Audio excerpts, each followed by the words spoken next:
अस्सलाम वालेकुम नाज़रीन, हिन वक़्तु असां दफ़्तर जमात इस्लामी शिकारपुर में मौजूदु आहियूं ऐं असां सां गॾु आहिनि जमात इस्लामी शिकारपुर जा नायब अमीर ऐं नाज़िम इंतिख़ाब एडवोकेट अली असगर पवड़ साहिब जिन ऐं मुंहिंजे सॼे पासे आहिनि जमात इस्लामी प्लेटफॉर्म तां वार्ड 21 ते कंटेस्ट कंदड़ कैंडिडेट जनाब इब्राहिम बिरोही साहब।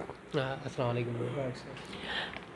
असगर साहब, जेको हिन वक़्तु मौजूदा जेको सेटअप आहे जेको बलदियाती इलेक्शन जो, उन में जमात इस्लामी जा ओवरऑल डिस्ट्रिक्ट में नाज़रीन खे मां ॿुधाईंदो हलां त जेके डिस्ट्रिक्ट शिकारपुर में जमात इस्लामी जे कैंडिडेट्स खे जेके टिकट प्रोवाइड थियल आहे उहा बि साईं जी सिग्नेचर सां माना प्रोवाइड थियल आहिनि टिकट्स। सो साईं जेको आहे महिरबानी करे ॿुधायो त म्यूनिसिपल शिकारपुर में ऐं ओवरऑल डिस्ट्रिक्ट में जमात इस्लामी जा घणा कैंडिडेट्स आहिनि? बिस्मिल्लाहिर्रहमानिर्रहीम। जमात इस्लामी शहर शिकारपुर जे अंदरि जेका म्यूनिसिपालिटी आहे 3 वार्ड आहिनि, हिते असांजा 4 उमेदवार आहिनि ऐं इंशाअल्लाह 4 ई मज़बूत उमेदवार आहिनि। वार्ड नंबर 11 ते मौलाना सिबगतुल्लाह मंसूरी साहब आहिनि ऐं वार्ड नंबर 20 ते मामा हज़ूर बख्श मेमण साहब आहिनि ऐं वार्ड नंबर 21 ते मोहतरम मोहम्मद इब्राहिम बिरोही साहब आहिनि ऐं वार्ड नंबर 29 ते असां अमीर शहर मोहतरम अब्दुसमी भट्टी साहब ये कॉन्टेस्ट कनि था। असगर साहब, ये जेके 4 कैंडिडेट्स आहिनि जमात इस्लामी जा जेके म्यूनिसिपल शिकारपुर में आहिनि, इहे अॻ में माज़ी में बि इन्हनि इलेक्शन विड़ी आहे या पहिरियों दफ़ो? हाँ, अॻ में मोहम्मद इब्राहिम साहब बि इलेक्शन कॉन्टेस्ट कई आहे ऐं मोहतरम अब्दुसमी भट्टी साहब बि इलेक्शन कॉन्टेस्ट कई आहे। उन में जो आहे सो रिज़ल्ट अब्दुसमी भाउ जो 2 नंबर ते आयो ऐं हींअर इंशाअल्लाह उहा सीट असांजी मज़बूत आहे। वार्ड 29 जे 20 21 ऐं 11 वार्ड ते इंशाअल्लाह मुक़ाबिलो कंदासूं। उमेदु आहे त असां सीटां कढी ईंदासूं। असगर साहब, महिरबानी करे जेका पहिरियों सुवाल हो उनखे थोरो कंटिन्यू अध में रहिजी वियो त बाक़ी जेको आहे 4 कैंडिडेट्स आहिनि जमात इस्लामी जा म्यूनिसिपल शिकारपुर में, बाक़ी जेके डिस्ट्रिक्ट्स में जेके ॿिया जेके टाउन्स आहिनि या यूनियन काउंसिल्स आहिनि, उन्हनि कुल घणा कैंडिडेट आहिनि? हाँ, उते खानापुर तालके में अल्हम्दुलिल्लाह जमात इस्लामी जतोई ग्रुप सां गॾिजी करे उते हिकिड़ो वार्ड मेंबर जो आहे सो असांजो बिना मुक़ाबले अची वियो आहे ऐं असांजो गड़ी यासीन तालके में वार्ड मेंबर हिकिड़ो बिना मुक़ाबले अची वियो आहे जमात जे निशान ते ऐं पीपल्स पार्टी सां उते इतिहाद थियो। अहिड़े नमूने असां ज़िले जे अंदरि इलाइक़े सतह ते जो आहे सो मुख़्तलिफ़ धुरियुनि सां असांजो जमात इस्लामी जा जेके कैंडिडेट्स आहिनि कुल जेके तराज़ू जे निशान ते जेके कंटेस्ट कंदा उहे टोटल माना घणा आहिनि? छोकी तव्हां ई टिकट्स माना जेके आहिनि अलाट कयूं आहिनि त तव्हांखे ज़रूरु फिगर हूंदी। हाँ, उहो तक़रीबन 9 आहिनि कैंडिडेट जेके जमात इस्लामी तराज़ू जे निशान ते। बाक़ी इतिहादनि जे किथे जो आहे सो तीर जे निशान ते आहिनि, किथे ॿिए कंहिं निशान ते आहिनि मुख़्तलिफ़ हंधनि ते। ऐं हिते जेको जमात इस्लामी जो जेको आहे उहो यूनियन जेके ॿियनि पार्टियुनि सां अलायंस आहे उहो यूनियन काउंसिल सतह ते आहे, तालके सतह ते आहे या ज़िले सतह ते आहे? उहो ज़िले जे अंदरि जेके यूनियन काउंसिलूं आहिनि उते यूनियन काउंसिल सतह ते आहे।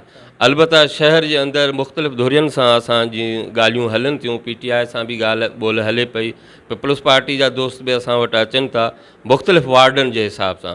पोइ उते सीट बाय सीट जो आहे सो असां एडजस्टमेंट कंदासूं ऐं बाक़ी मजमूई तौर ते ॾिसंदासूं त आख़िरी ॾींहंनि में असां को डिसाइड कंदासूं त बाक़ी जेके असांजा वोटर आहिनि शहर जे अंदरि उहे असां कंहिंखे जो आहे सो सपोर्ट कयूं, उहो ऐं फाइनल न थियो आहे। बाक़ी असां सां राब्ते में आहिनि, असां बि कुझु धुरियुनि सां राब्ते में आहियूं, ॾिसूं त छा थो थिए। ठीकु आहे, वॾी महिरबानी। वरी असगर साहब तव्हां ॾे अचूं था। इब्राहिम साहब, तव्हां ॿुधायो त तव्हां जेको आहे जेके वार्ड ते जिन ते तव्हां कंटेस्ट कयो था तराज़ू जे निशान ते जमात इस्लामी जा तव्हां कैंडिडेट आहियो, त बाक़ी उन वार्ड ते ॿिया घणा कैंडिडेट आहिनि ऐं कहिड़ी कहिड़ी धुरियुनि जा आहिनि? बिस्मिल्लाहिर्रहमानिर्रहीम, महिरबानी अव्हांजी। असल में मां लखीदर एरिया सरबिया कारी न्याई उते वार्ड 21 आहे मुंहिंजो। जमात इस्लामी जे प्लेटफॉर्म ते मां इलेक्शन लड़ा थो।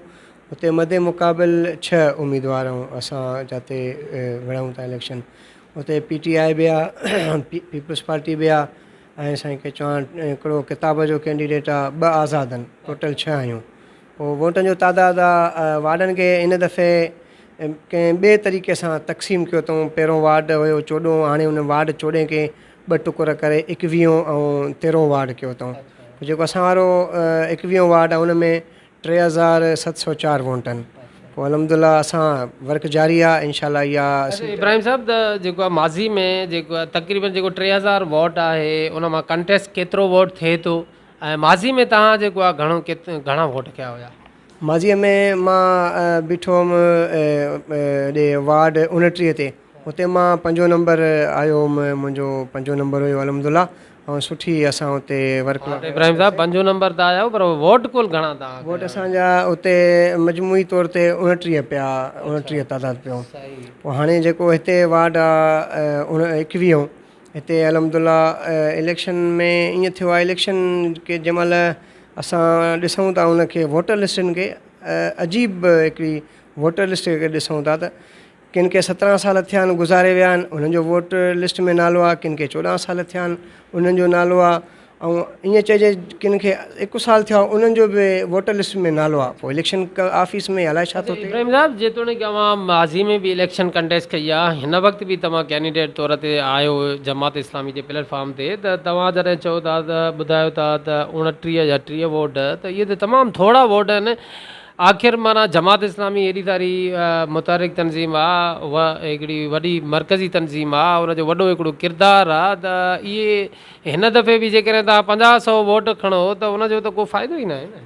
असल में इहा हार जीत मुक़दर जो हिसो आहे, इहो नथो चई सघिजे, उहो माण्हुनि जे मथां आहे, केरु कंहिंखे वोट थो ॾिए कंहिंखे नथो ॾिए। दिलनि जो थोरो वोट छो थो पए जमात इस्लामी, छा मां उन ते अचां थो। दिलनि जो राज़ अलाह ताला ॼाणे थो। माण्हुनि जूं के मजबूरियूं आहिनि जेके चङनि माण्हुनि खे ॾिसो जेके सिधे रस्ते ते हूंदा आहिनि त उहे चंद ऐं थोरा माण्हू हूंदा आहिनि, बाक़ी मां ई नथो चवां त उहे ख़राबु आहिनि। पोइ माण्हुनि जूं कंहिंजूं मजबूरियूं आहिनि जेके उन तरफ़ वञनि था, उन्हनि खे वोट ॾियनि था।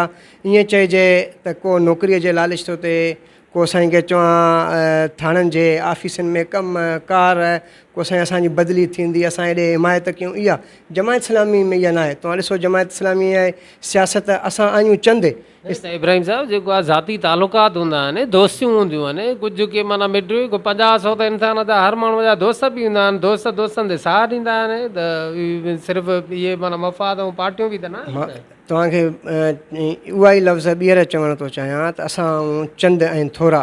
सिंध असेंबली में जमायत इस्लामी जो हिकिड़ो ई असेंबलीअ जो मेंबर आहे जेको सॼे सिंध सूबे जा केस वड़े थो, हिकिड़ो ई शख़्स आहे जेको GDA हुजे, पीपल्स पार्टीअ जे MQM हुजे, हिकिड़ो ई शख़्स आहे।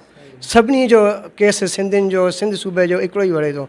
वरी सेनेट में ॾिसो असांजा 2 मेंबर आहिनि, हिकु चित्राली साहिबु आहे, हिकु मुश्ताक साहिबु आहे। इहे ई सॼे पाकिस्तान जो केस वणंदा आहियूं चंद, इंशाल्लाह मज़बूत आहियूं ऐं कॾहिं ॾेखारींदासीं। उमेदु आहे अॻे दफ़े असां 2 वार्डनि ते बीठासीं, हिन दफ़े 4 ते बीठा ऐं आईंदा इलेक्शन थींदी इंशाल्लाह असां कोशिशि कंदासीं त 3 वार्डनि ते बीहूं ऐं पंहिंजा उमेदवार बि आहिनि। महिरबानी इब्राहिम साहब।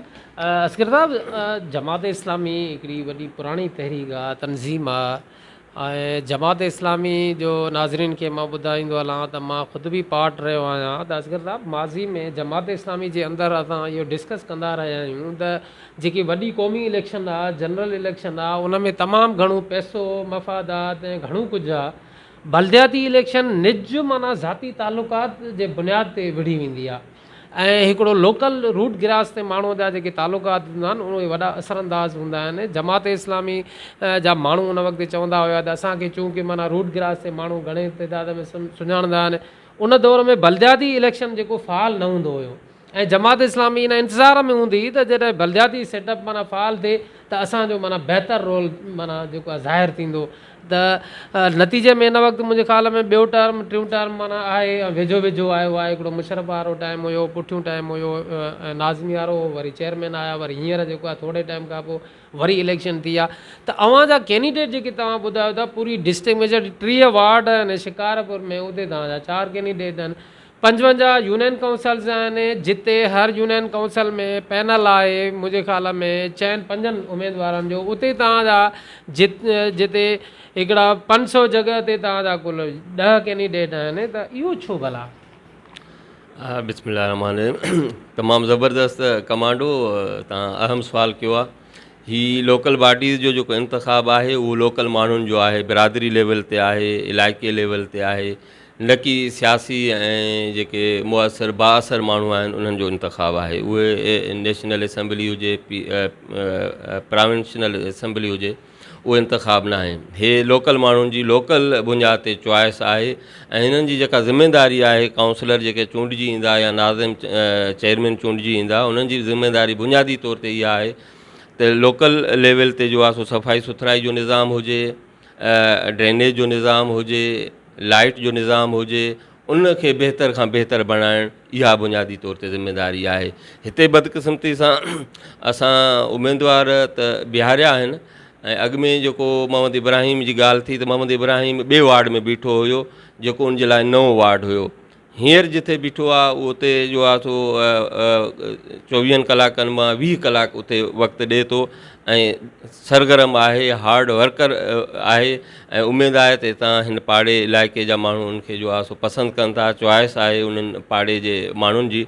इन जे करे असां सख़्तु मुक़ाबिलो कंदासूं। उमेदु आहे त असां जो आहे सो इहा सीट कढी ईंदासूं, उन सां गॾोगॾु ॿियूं सीटां बि जो आहे सो कढी ईंदासूं। ऐं बाक़ी माज़ी में जमात इस्लामी शहर शिकारपुर जे अंदरि या ज़िले जे अंदरि मुख़्तलिफ़ हंधनि ते जो आहे सो कॉन्टेस्ट कयो आहे लोकल बॉडीज़ में ऐं असांखे सुठो रिज़ल्ट मिलियो आहे। असां 2002 वारी इलेक्शन में 2005 वारी इलेक्शन में 35 खां 40 ताईं जो आहे सो असां सीटां कढी आया हुआसीं। हिते ख़ुदि शहर शिकारपुर जी जेका यूनियन काउंसिल 1 हुई उते जेको हिते शिकारपुर शहर जो जेको रेशो ॾिसबो काउंसलरनि जो उनमें जो आहे सो सभिनी खां टॉप ते जंहिं वोट खया उहो जमात इस्लामी जो कैंडिडेट हुयो। जमात इस्लामी असगर साहब महिरबानी करे हिकिड़ो नाज़रीन खे आख़िर में इहो बि असां तव्हांखां ज़रूरु सुवालु कंदासीं। नाज़रीन खे ॿुधायो त जेको मौजूदु चूंकि अवां नाज़िम इंतिखाब बि आहियो त जेको मौजूदु असांजो जेको इंतिखाबी सिस्टम आहे छा इन में तब्दीली मुमकिन आहे? उमेद त इहा आहे, बाक़ी परे परे ताईं नज़र तमामु घटि थी अचे छो जो हिते मतिलबु तब्दीली जो मां नाज़रीन अव्हांखे बि सवाल खे थोरो क्लियर कयां त तब्दीली जो मतिलबु इहो आहे त हीउ सिस्टम माना जेको आहे इंतिखाब जे सिस्टम जे हूंदे रही करे के सुठा माण्हू चूंडिजी ईंदा, इहे चोरनि माण्हुनि जी रस्ता रोक मुमकिन आहे हिन मौजूदु जेको इंतिखाबी सिस्टम आहे? मां इहो ई अर्ज़ु कयां पियो, पंहिंजो इन जो ई जवाबु ॾियां पियो त हिते ही सुठनि माण्हुनि जे इंतिखाब जो टाइम आहे, सुठनि माण्हुनि जे इंतिखाब जो टाइम आहे। उहे सुठा माण्हू अॻिते निकिरी अचनि ऐं उहे पाड़े इलाइक़े जी ख़िदमत कनि।